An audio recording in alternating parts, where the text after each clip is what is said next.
Chapter 35. Luli. The morning after the fight in the Dewan, Luli woke with a heavy heart. Her dread only worsened when, after blinking sunlight out of her eyes, she found herself lying in one of the Wali's guest rooms, no Kadir in sight. At first she was irritated at him for having disappeared, but then she remembered she had been the one walking away. She had confronted him, he had apologized. What else was there to do but accept his apology and move on? Kadir had saved her life, had given her the magic to protect herself. Their bond was stronger than this fight, and yet she still felt broken, still felt hurt.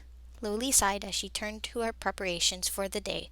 She bathed in one of the Wali's private bath chambers, donned her merchant robes and bag, outlined her eyes in kohl, and then set out to meet with Ahmed.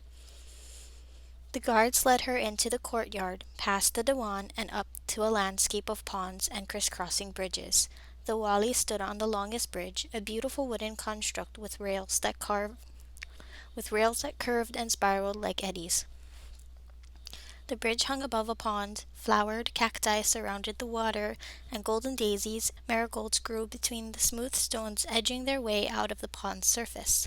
Sisu trees loomed above them, speckling the silver water with shards of sunlight.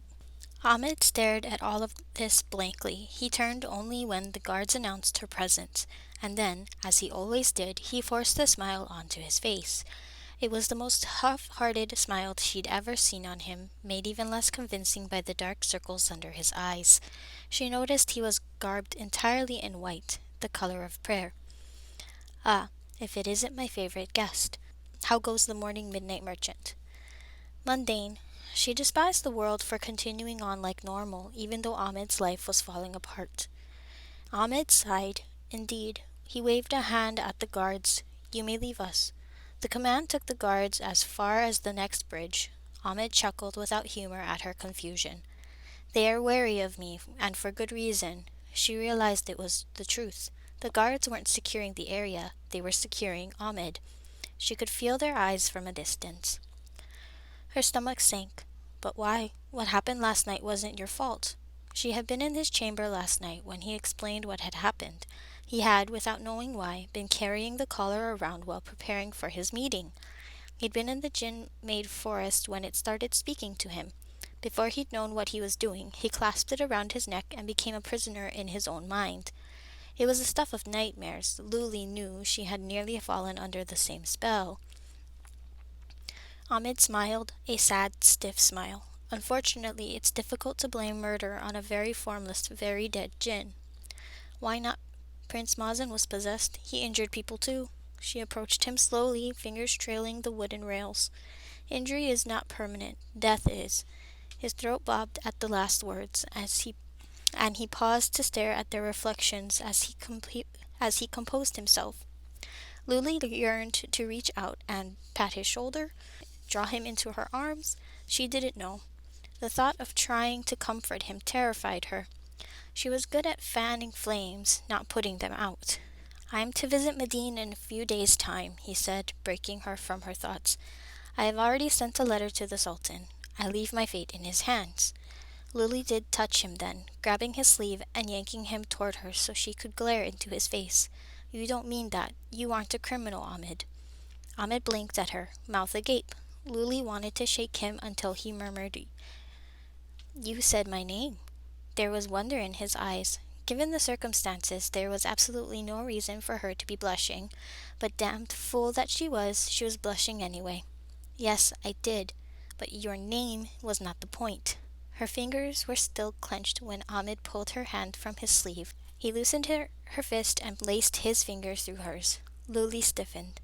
They had held hands like this before, but Ahmed's grip had never been so tight, his hold on her so desperate.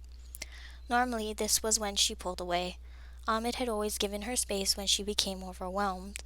He had never chased after her. He'd simply smiled and waited for her to return.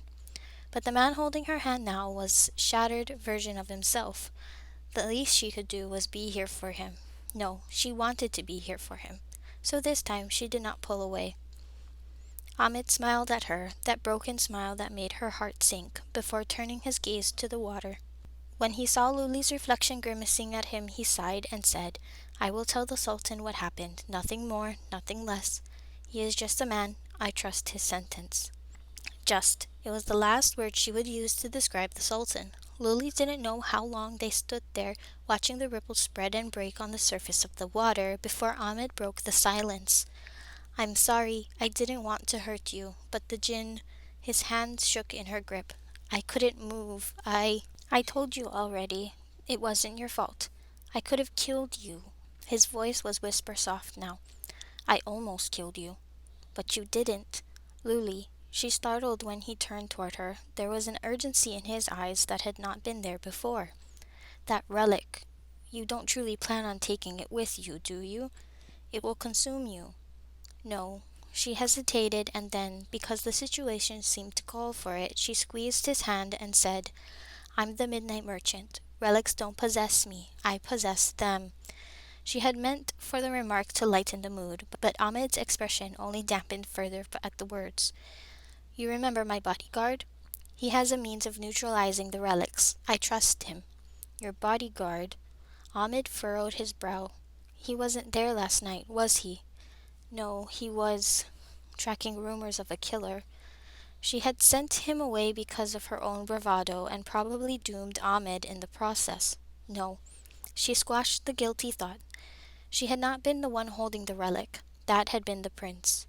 Wally, Luli startled at the voice, which came from a guard who had materialized out of nowhere. Behind him, as if summoned by her thoughts, stood the High Prince. In true High Prince fashion, he walked past the guard without waiting for his presence to be announced. I hope I'm not interrupting. Omar looked pointedly at their joined hands. Luli pulled her hand away with as much pride as she could muster. Ahmed seemed to deflate without the contact. He sank to his knees and pressed his forehead to the ground. Saidi, he mumbled, you have my sincerest apologies for what happened last night. I did not mean. Please, I require no excuses. You are a victim, Ahmed. The prince crossed his arm. I came to offer my condolences for the loss you suffered, and to reassure you that I will personally write to my father and vouch for your innocence. And he looked away, brow furrowed. I came to apologize for my carelessness. I will make sure the Sultan knows I was the one to leave the relic in your manor. Luli stared, startled by the prince's admission. Even Ahmed looked up abruptly. His cheeks were flushed, though whether with embarrassment or relief, Luli could not tell. Please, Saidi, there is no more for that. You did not submit to the Jinn. I did. The apprehensive wrinkle between Omar's brows became an irritated crease. Are you disputing the information of my account, bin Walid? Ahmed stiffened. No, of course not. I am grateful for your honesty, Saidi.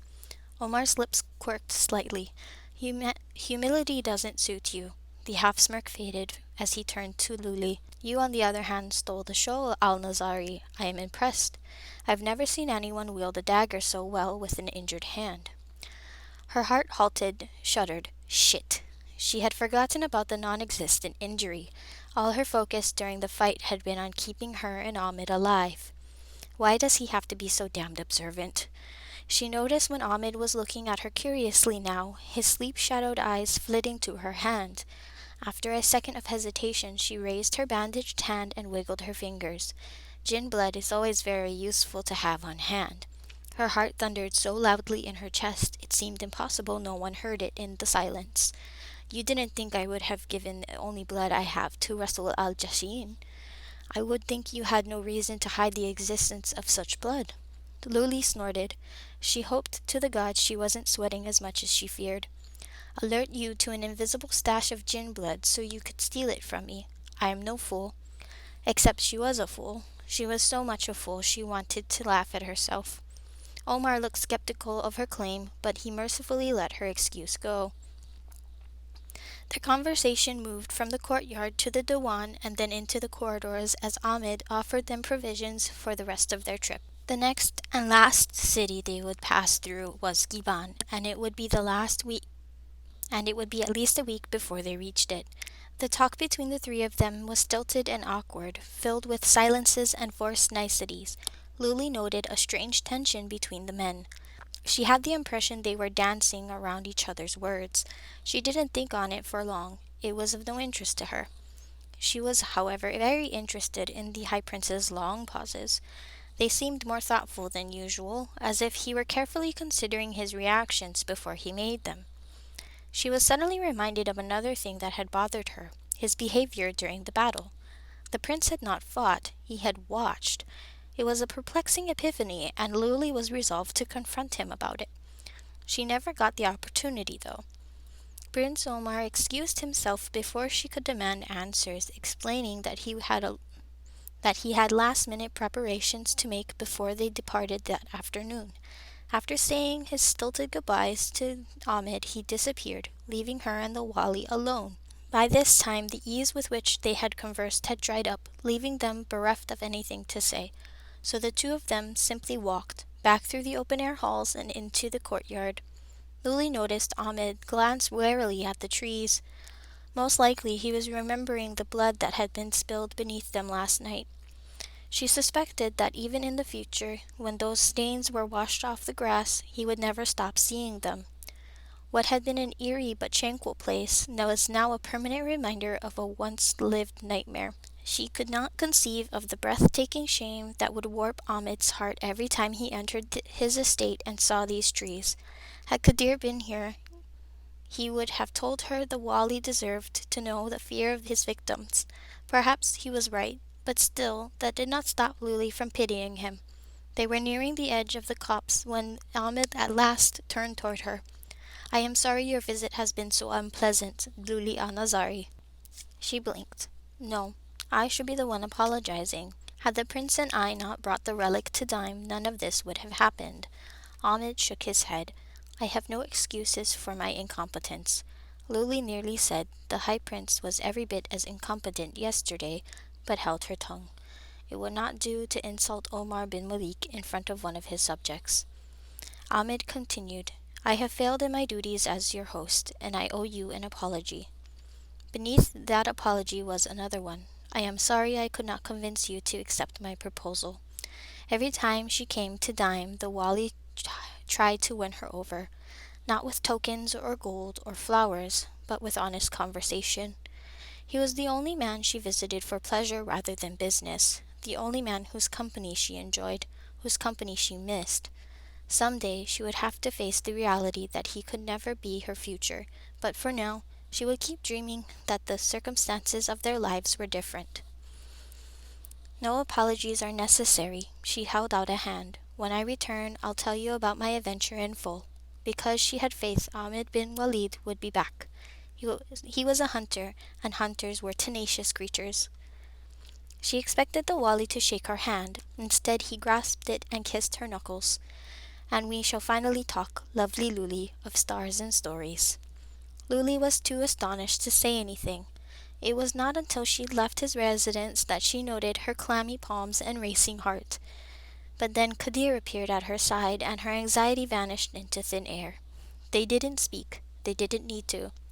Kadir was here because it was time to go. She glanced back only once and witnessed the disconcerting sight of the Wali's shoulders drooping as he walked away. He looked in that moment like a defeated general. She suffocated her foreboding and turned away.